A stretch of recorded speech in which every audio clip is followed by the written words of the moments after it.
क्रांती news, आवाज सर्वसामान्यांचा. Kalwan. Breaking news. नांदुरीजवळ चिखलीपाडा फाट्यावर भीषण अपघात. सप्तशृंगी गडावर जाणाऱ्या दुचाकीस्वार भाविक गंभीर जखमी. कळवण तालुक्यातील नांदुरीजवळ चिखलीपाडा फाट्यावर आज दिनांक 13 एप्रिल रोजी सकाळी सुमारे 11 वाजेच्या सुमारास दुचाकी व कारमध्ये भीषण अपघात झाल्याची घटना घडली. या अपघातात दुचाकीवरील 2 भाविक गंभीर जखमी झाले. मिळालेल्या माहितीनुसार दुचाकी क्रमांक MH18X5124 वरून धुळे जिल्ह्यातील 2 भाविक सप्तशृंगी गडावर दर्शनासाठी जात होते. त्याचवेळी नांदुरीकडून कळवणच्या दिशेने येणारी हुंडाई कंपनीची कार MH02BN 4559 यांच्यात जोरदार धडक झाली. या अपघातात दुचाकीवरील दोघेही गंभीर जखमी झाले. स्थानिक नागरिकांनी तात्काळ मदत करत 108 व 102 रुग्णवाहिकांना माहिती दिली. रुग्णवाहिका घटनास्थळी दाखल होता जखमींना कळवण उपजिल्हा रुग्णालयात दाखल करण्यात आले.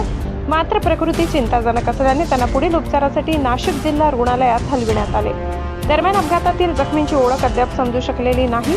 कळवण पोलीस घटनास्थळी दाखल झाले असून अपघाताचा पुढील तपास सुरू आहे. या घटनेमुळे परिसरात काही काळ तणावाचे वातावरण निर्माण झाले होते. महाराष्ट्र क्रांती न्यूजसाठी विभागीय संपादक किरण हिरे, नांदुरी, कळवण. अशाच नवनवीन बातम्या पाहण्यासाठी आमच्या महाराष्ट्र क्रांती न्यूज या YouTube चॅनलला लाईक करा, सबस्क्राईब करा आणि बेल आयकॉनला प्रेस करा.